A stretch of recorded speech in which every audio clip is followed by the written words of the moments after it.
Voltamos aqui no Além da Notícia, abordando questões últimas, questões atuais da política, da nossa sociedade. Gente, muitas perguntas aqui, mas eu vou começar com a Elisa, de Lavras, em Minas Gerais. Boa noite, Elisa. Ela está perguntando, o presidente Bolsonaro conseguirá fazer a reforma da Previdência? Essa pergunta é difícil? Depende, já está com dinheiro investido?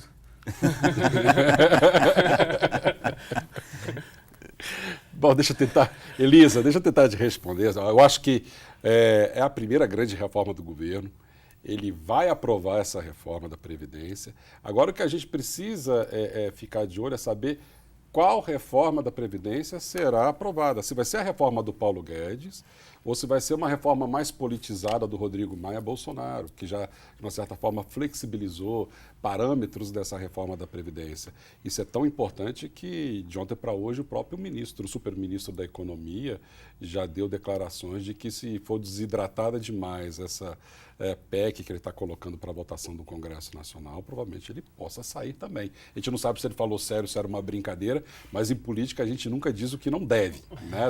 Então, se ele falou, é porque ele queria mandar algum recado para o Congresso Nacional, para o mercado, ou alguma coisa desse tipo. Que vai ser aprovada uma reforma da Previdência, vai. A gente precisa saber quanto tempo vai consumir a aprovação dessa reforma da Previdência e saber qual é a reforma da Previdência que vai sair no Senado para a sanção presidencial.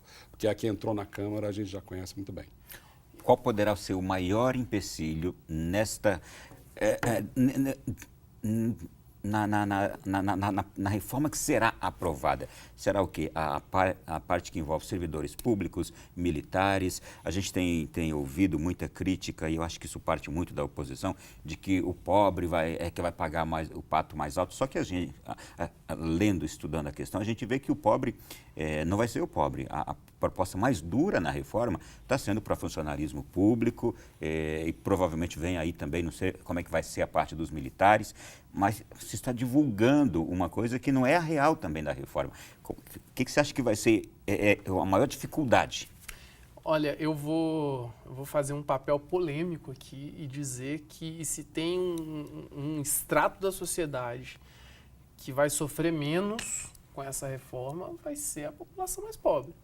Exceto por algumas partes que precisam sim ser discutidas. E eu também, porque li bastante, concordo com você.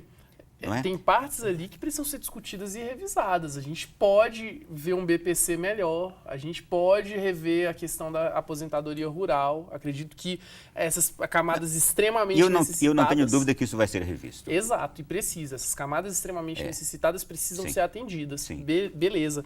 O que não dá é para continuar nesse sistema que uma pessoa pode se aposentar, principalmente do funcionalismo público, ganhando um salário muito acima do que suporta a Previdência Social.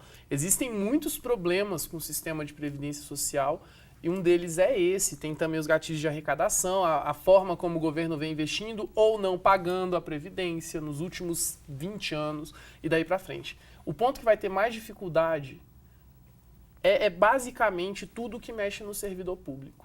Especialmente porque a proposta do Guedes, ela vem e tira da Constituição, desconstitucionaliza uma série de itens referentes à previdência dos servidores públicos e aproxima mais ao regime geral, que hoje é desconstitucionalizado. O regime geral é o nosso, que não é servidor público, que tem uma carteira assinada ou recolhe por conta própria. E no momento que desconstitucionaliza, a crítica que há é que fica muito mais fácil mexer na Previdência. E aí se torna alvo de momentos políticos, né? Ah, não, tá difícil, a gente tira da Previdência.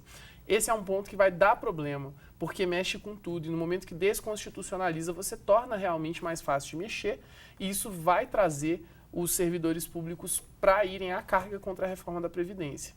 Vejo uma manifestação, uma movimentação nas forças de segurança pública, que muitas dessas pessoas apoiaram abertamente o agora presidente Bolsonaro, que não estão contentes com a falta de diálogo e com a falta de apresentação de propostas mesmo, né? E isso vai acabar também gerando embarreiramento. As forças de segurança pública têm muita ascendência no Congresso. Olha, eu não vou dar para o Alexandre a oportunidade de falar sobre o mesmo tema, não, porque eu tenho outros aqui, Alexandre. Olha só, o presidente Bolsonaro viaja semana que vem para os Estados Unidos para um encontro com o Trump, o primeiro encontro bilateral dele.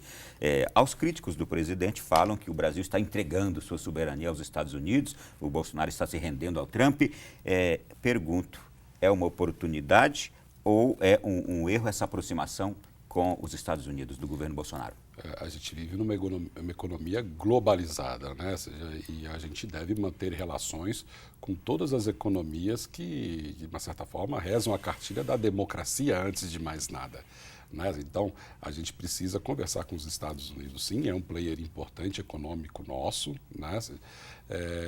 A gente tem, logicamente, ainda uma balança comercial negativa com os Estados Unidos, né? Mas é um grande membro que compra, que negocia com o país. Então, ir para lá, sim, né, é função de todo chefe de Estado visitar os outros chefes de Estado ou acolher os chefes de Estado que visitam a nação. Logicamente, precisa ficar de olho na pauta que vai ser discutida junto com o presidente Trump. A gente sabe que existe um folclore aí, porque o Bolsonaro, de uma certa forma, idolatra, gosta muito da figura do Trump, como ele se posiciona. Ele até tenta copiar alguns gestos. Essa questão de estar nas mídias sociais vem muito do governo Trump. Então, ele tem essas similaridades, mas eu entendo que é um encontro bilateral, não é um encontro vertical. Né? Então, é um olhando no outro e esperamos que, quando ele estiver lá, ele defenda os interesses da nação brasileira, como todos os outros presidentes já fizeram. Então, a gente não pode encastelar o nosso presidente numa pauta nacionalista, que não conversa com estrangeiros, porque a gente entende que nós precisamos defender os nossos valores. Não é assim que funciona. Quando a gente fecha as nossas fronteiras ao diálogo, o Brasil só tem a perder. Olha, tem perguntas aqui que eu vou ter que voltar a temas anteriores, tá bem, Naue? A pergunta vem agora do Rafael Dantas, ele é de Planaltina DF. Onde foi o erro do Estado com essa nova geração que temos na educação? Rafael, boa noite. Foram vários erros e eu não diria só do Estado. Foi uma questão que afeta a família em si. E família, digo, no mais amplo sentido, né? Não restringo apenas alguns tipos de família. Hoje você tem, para as pessoas, especialmente mais pobres, uma dificuldade de estar com a criança.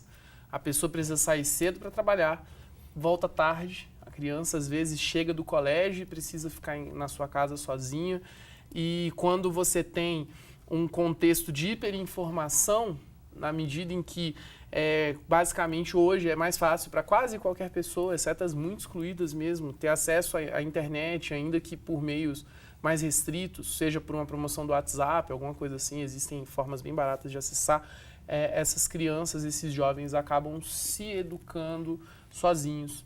A ausência da família vem provocando problemas muito graves. E aí, quando você chega ao Estado, que tem uma estrutura educacional, e aí já me refiro direto à educação pública, na qual os professores estão estressados, ganham mal, não tem suporte emocional, os alunos não têm suporte emocional, muitas das escolas sequer têm estrutura para receber essas pessoas. Muitas vezes as crianças e jovens estão lá com fome. Tudo isso gera uma tempestade perfeita, porque não há a disposição que haveria outrora para ensinar e não há a capacidade de absorver qualquer tipo de ensinamento. Olha aqui, e o que você acaba de falar, nós temos um exemplo. O Ademilton, da cidade de Inimutaba, ele diz, sou diretor de uma escola, não colocou o estado aqui, eu também não me lembro, Inimutaba, por favor, se quiser acrescentar, o Ademilton. Sou diretor de uma escola estadual, infelizmente não temos segurança na escola, hoje o medo ronda em nossas instituições, lidamos com vários tipos de pessoas, não podemos punir os menores infratores. O que fazer diante dessa situação? Pois, infelizmente, os políticos só enxergam a escola quando acontece uma tragédia como essa. Por que não fazem a prevenção? E Alexandre? Não fazem porque é caro fazer. Né? Você precisa investir cada real na educação, de fato, naquilo que dá resultado. Né?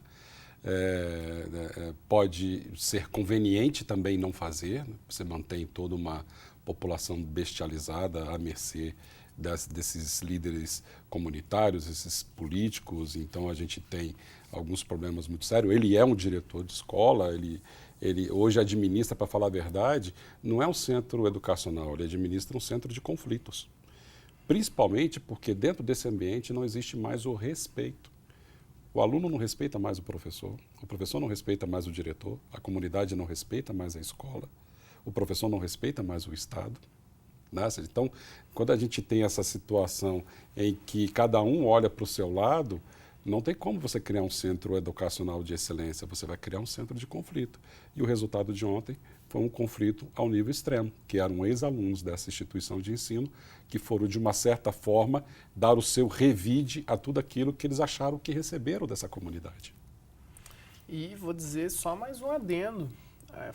Foquei nas pessoas mais pobres, mas também temos que olhar para as pessoas com mais renda, porque o problema de saída da família, de não ouvir as crianças, de não compartilhar responsabilidades, ensinar a lidar com frustração, cuidar da saúde mental, analisar que pode estar havendo problemas e daí para frente, isso também forma elementos para que nós tenhamos adultos completamente incapazes de lidar com a vida social.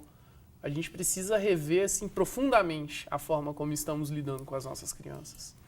Gente, uma última pergunta aqui. Hoje de manhã, uma última questão. Hoje de manhã, o presidente Bolsonaro tuitou dizendo o seguinte: na campanha, firmei o compromisso de enxugar a máquina pública e torná-la eficiente. Assinei decreto que extingue 21 mil cargos comissionados da esfera federal, economia de quase 195 milhões de reais em dinheiro público e ainda há muito o que fazer. Estamos cumprindo nossa missão. Nos atos de governo, o governo de Bolsonaro tem caminhado bem? Alguns atos, sim.